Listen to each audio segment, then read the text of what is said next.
If you're a homeowner, Minnesota resident, and have filed your income taxes, you may qualify for this one-time tax refund increase.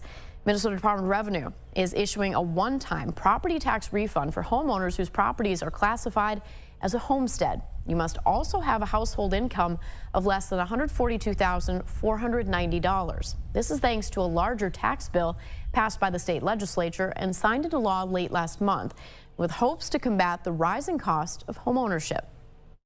Part of the reason the program's becoming more and more popular is we're seeing a shift to local levies from state or federal funding changes.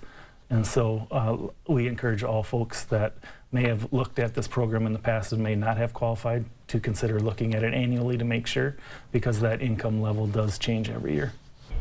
If you have already filed your tax return, you do not need to take further action. You will automatically see up to a 15% refund later this summer or early fall. If you have not filed this year, you have until Monday after August 15th to file. If you have any questions about qualifications or this refund, you can call the Blue Earth County Property and Environmental Resources Office at 507-304-4251 or email the tax help at blueearthcountymn.gov.